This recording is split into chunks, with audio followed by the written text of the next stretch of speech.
হ্যাঁ বলুন অফিসার, তদন্ত কিছু এগোলো? হ্যাঁ ডক্টর সেন, মিস্টার আদিত্য সেনের শরীর খারাপের কথা ভেবে আমরা এখানে এসেছি। একটা প্রমাণ আমরা পেয়েছি। কি প্রমাণ পেয়েছেন? আদিত্য সেনকে যে ছাদ থেকে ঠেলে ফেলে দেওয়া হয়েছিল সেটা দূরে একটা বিল্ডিং এর ক্যামেরায় ধরা পড়েছে।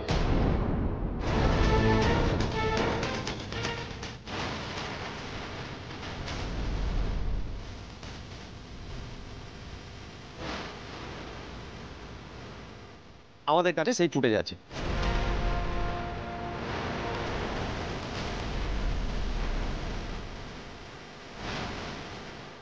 কিন্তু অফিসার দূরের বিল্ডিং এর ফুটেজ কেন? আমাদের অফিসে সিসিটিভির কোনো ফুটেজ নেই। না, আপনাদের অফিসের কোনো সিসিটিভি ফুটেজ পাওয়া যায়নি, সব ডিস্ট্রয় হয়ে গেছে।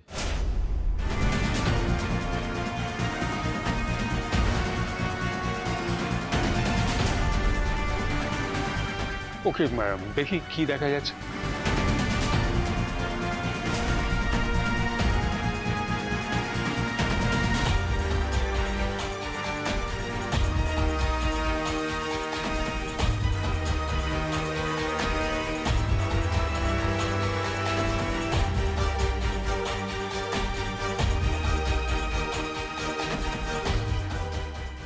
কি হলো মেঘা?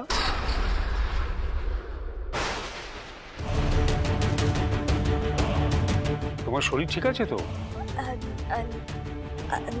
আমি তোমার শরীর ঠিক আছে তো?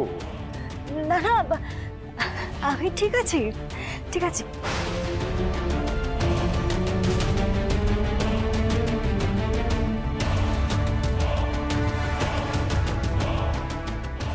তোমার দেখে তো মনে হচ্ছে তোমার শরীর খারাপ লাগছে।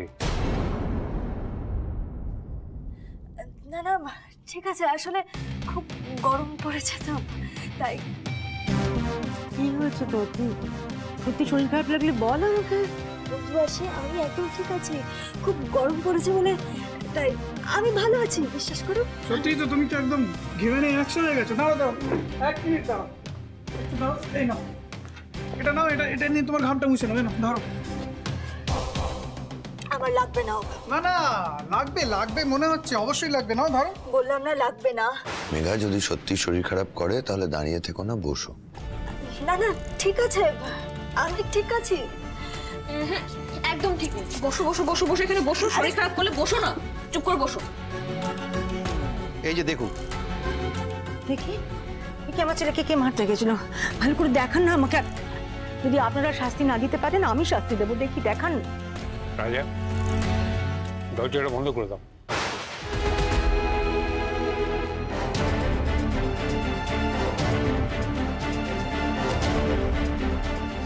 আজকে যদি এটা জানতে পারি যে এই সবকিছু মেঘা করেছে, তাহলে ওকে আমি ছাড়বো না, কিছুতেই ছাড়বো না। আদিত্য বাবু, আপনি ভালো করে দেখুন, আমি জুম করে দিয়েছি।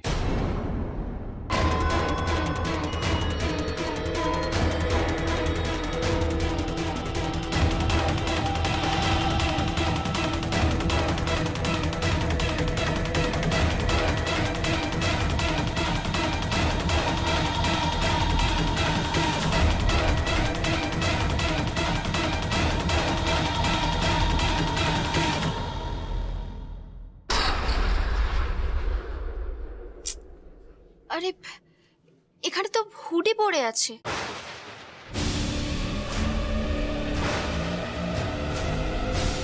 হ্যাঁ, ইচ্ছে করে হুডের পোশাক পরেছে, যাতে হুড করে মুখটা চেনা না যায়। সত্যি তো, আদির দিকে আমি এগোচ্ছি সেটা তো দেখা যাচ্ছে। আমি তো আমাদের অফিসের সব সিসিটিভি ফুটেজ ডিস্ট্রয় করে দিয়েছিলাম, বাট অন্য বিল্ডিং এ সিসিটিভি ফুটেজ যে পুলিশ কালেক্ট করবে সেটা তো ভাবিনি।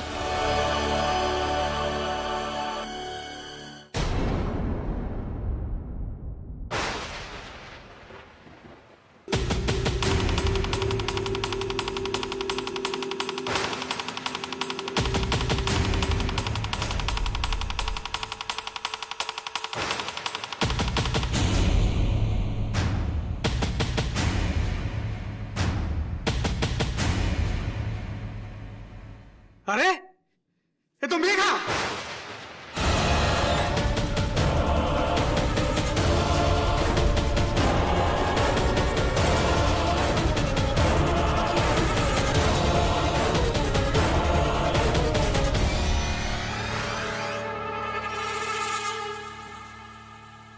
ইয়েস অফকোর্স, এটা মেঘা।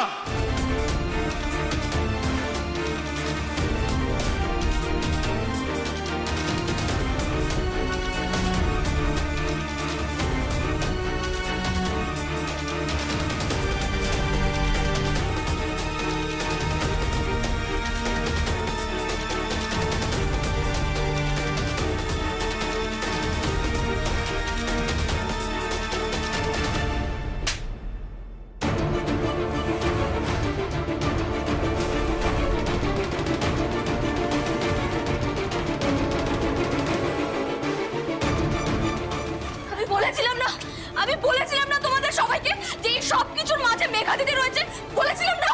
ও একটা খুনি, আমি একজন খুনির সঙ্গে হাত মিলিয়েছিলাম। আমি তোমাদের সবাইকে বলেছিলাম, সবাইকে, তোমরা কেউ আমার কথা শোনোনি। আজ দেখলে তো, আজ হাতে নাতে প্রমাণ পেলে তো তোমরা সবাই। মা, তুমি এই মেঘাকে বিশ্বাস করছিলে যে আমায় মেরে ফেলতে চাইছিল, যার জন্য আমি আজকে হুইল চেয়ারে বসে আছি, তাকে তুমি বিশ্বাস করতে? তোমার সাহস তোর, তুই এত নিচে নামতে পারিস?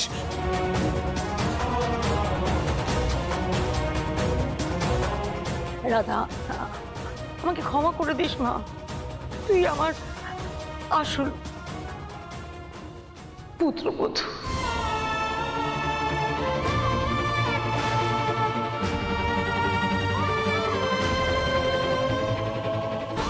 ও ক্রিমিনাল, ওর জন্যই আদির আজ এই অবস্থা। ওঠো, তুমি আমার বড়দা ভাইকে মারতে চেয়েছিলে। ও একটা বর্ন ক্রিমিনাল। নিয়ে যান ওকে, থানায় নিয়ে যান, নাহলে ও কিন্তু আমার হাতে খুন হয়ে যাবে। ওকে নিয়ে যান অফিসার। তোমার এত বড় সাহস, তুমি আমার হিরো বাবুকে খুন করতে চেয়েছিলে? এত বড় সাহস! কিন্তু মা, এখানে তো মুখ চেনা যাচ্ছে না। আরে বীরেশ নয় তো?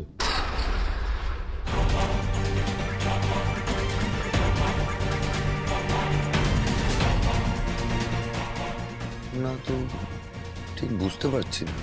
একটু ভালো করে দেখুন না, দয়া করে একটু ভালো করে দেখুন, দেখুন ভালো করে চিনতে পারবেন, দেখুন।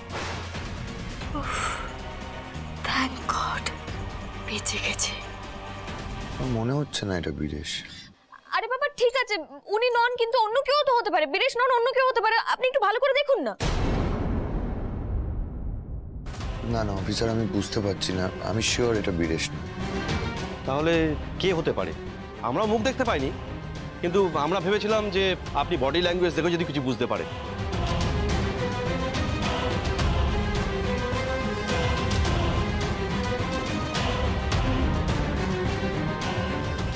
Thank you officer, so kind of you. আপনি যে এভাবে এলেন, এটাই অনেক। তাহলে আমরা আসছি আজকে। থ্যাংক ইউ আদিত্যবাবু। Thank you sir.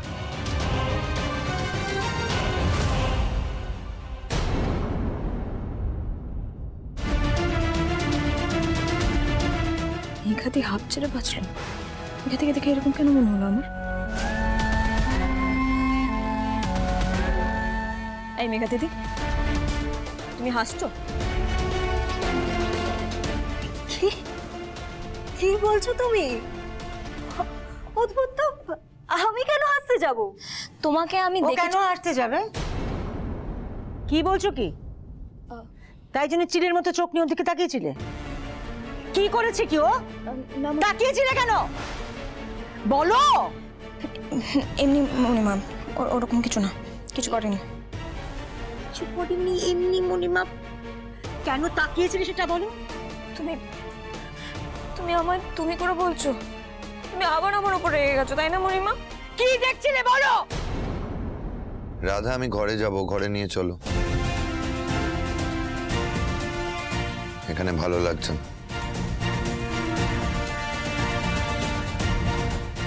হ্যাঁ ঠিক আছে।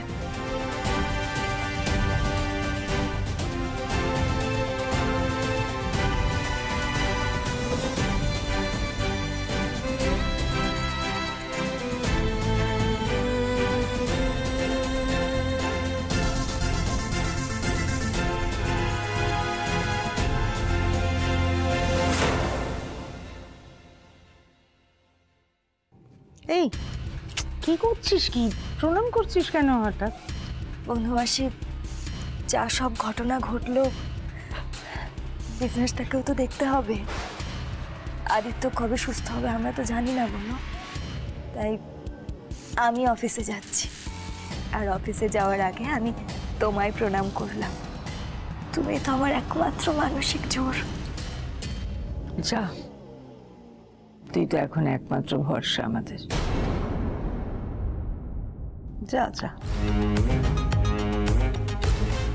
I love you. তুমি সাবধানে থাকবে। আসছি।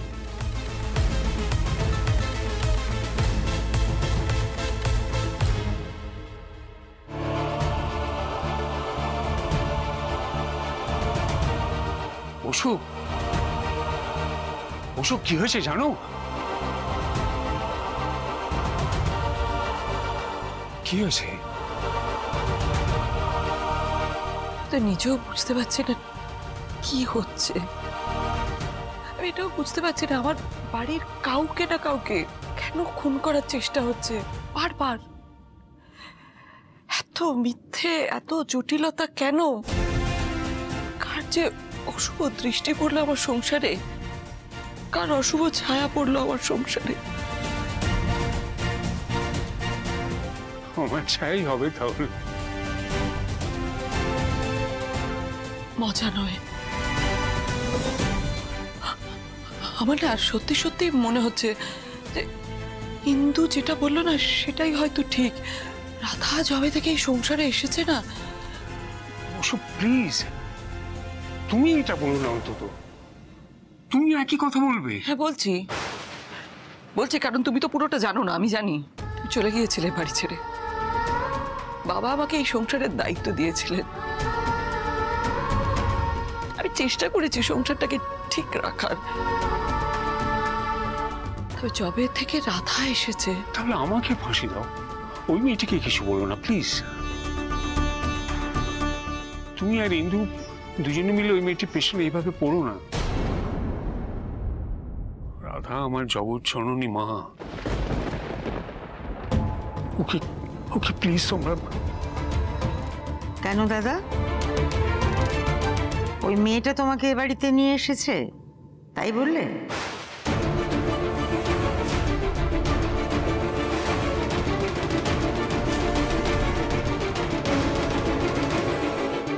কিন্তু তুই আমাকে অপমান করছিস। দাদা, আমি তোমাদের জন্য চা নিয়ে এসেছিলাম।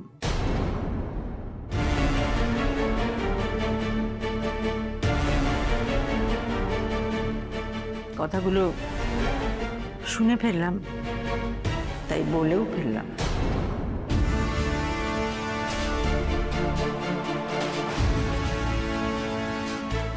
কিন্তু এত বড় কথাটা তুই আমাকে বলতে পারলি?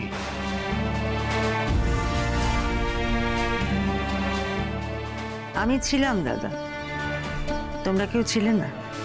তুমি বাড়ি থেকে চলে গিয়েছিলে। তুমি তো জানোই তোমার ভাই খুবই সাদাসিধে মানুষ। দিদিও থাকতো না এখানে।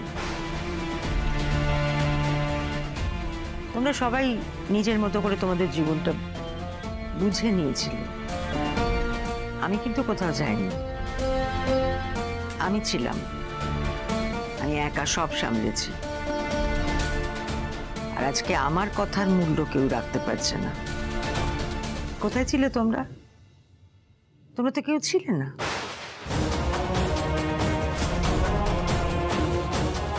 আমি তিলে তিলে এই সংসারটা গড়ে তুলেছি, কিন্তু এখন দেখতে পাচ্ছি আজও দাদা আমি তোমার ভাইয়ের সন্তানের সৎ মা হয়েই রয়ে গেলাম।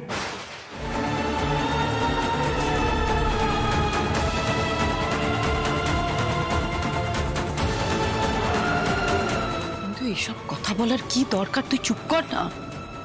আমি একটা কথা বলে দিচ্ছি, এই সংসারে হয় রাধা থাকবে নয় আমি থাকবো। কিন্তু এটা আমি বলে গেলাম। কিন্তু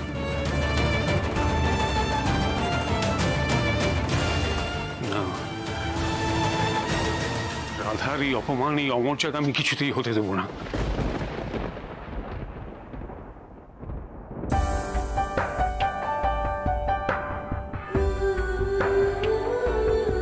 কেন? কি কেন? কি বলবেন কি বলবেন না কেন? কি বলবো সেটা বলো। এরকম করছো কেন? বাবা, চোখ দেখে তো মনে হচ্ছে এবার আগুন বেরোবে চোখ দিয়ে। কি হয়েছে রাধা? কি মুখে বলতে হবে তো কি হয়েছে, নাহলে আমি কি করে বুঝবো? রেগে যাচ্ছ হয়তো। এই রাধা, একদম নড়বেন না ওখান থেকে, একদম নড়বেন না। তারপর পান থেকে চুন খসবে আর সবাই বলবে রাধা অপয়া। আচ্ছা আচ্ছা, বাই এনি চান্স তুমি কি আমার মাকে ভেঙালে? এত সাহস তোমার? সাহস তো, খুব সাহস আমার। জানেন না আমি সুন্দরবনে বাঘকে বিস্কুট খাওয়াই? সেই আমি জাতা অপয়া, আর বাকি সবাই যে কত পয়া। হারে, আর এদিকে যে আমায় গন্ডায় গন্ডায় এই মারছে, এ কুটছে, তার বেলা আমি কাউকে কখনো অপয়া বলতে গেছি? এটা তুমি ঠিকই বলেছো। তোমার সাথেও যথেষ্ট খারাপ হয়েছে রাধা। তুমি নিজেও তো মৃত্যুর মুখ থেকে ফিরে এসেছো। এই সবকিছুই তোমার সাথে হয়েছে যবে থেকে তুমি এই বাড়িতে এসেছো, বিয়ের পর থেকে। আমি তোমার কষ্টটা বুঝি রাধা। ইমান, না না, আমি এটা বলতে চাইনি।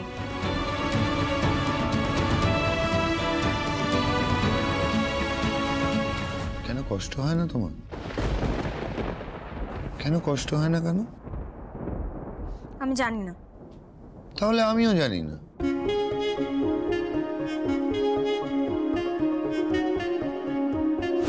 আমার ব্যথা লাগলে আপনার কি কষ্ট হয়? মানে আপনার মনে আছে? তো মনে থাকবে না? পুলিশ আসার আগেই তো তুমি আমায় প্রশ্ন করেছিলে যে তোমার ব্যথা লাগলে আমার কেন কষ্ট হয়। ও, তার মানে আপনি মনে থাকা সত্ত্বেও আমাকে বলেননি ইচ্ছে করে? আরে আমার কথা বাদ দাও, তুমি তোমার কথা বলো। আমার ব্যথা লাগলে তোমার কেন কষ্ট হয়? তুমিও তো বলনি আমাকে।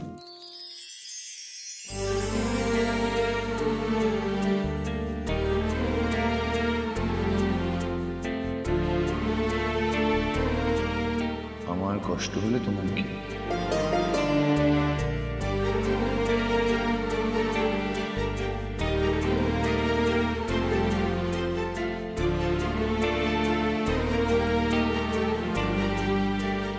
উত্তর দাও। আরে আমি তো একজন গোমরা মুখ বদ মেজাজি লোক, কথায় কথায় তোমায় শাট আপ বলি। তো আমি কষ্ট পেলে তো তোমার আনন্দই পাওয়ার কথা। তোমার কষ্ট হয় কেন?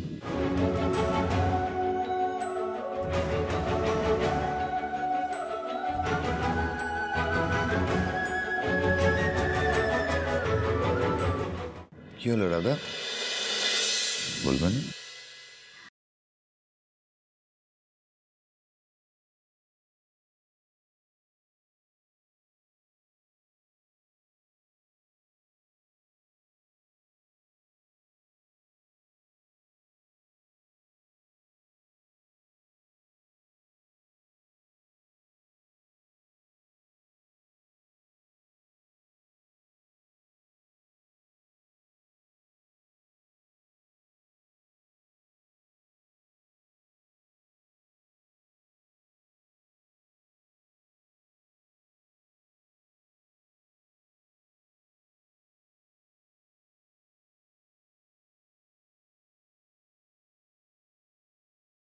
যাওয়া এখন তো আমার অতটা শক্তিও নেই যে তোমায় আটকে রাখতে পারবো। তুমি ছুটে চলে গেলে উত্তর না দিয়ে আমি দৌড়ে গিয়ে ধরতেও পারবো। সুতরাং যদি চলে যেতে চাও, উত্তর না দিয়ে হাত ছাড়িয়ে চলে যাও।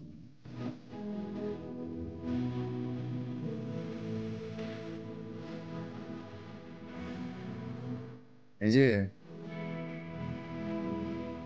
আমার দিকে তাকাও। চোখ সরিয়ে নিচ্ছ কেন? কিসের ভয়?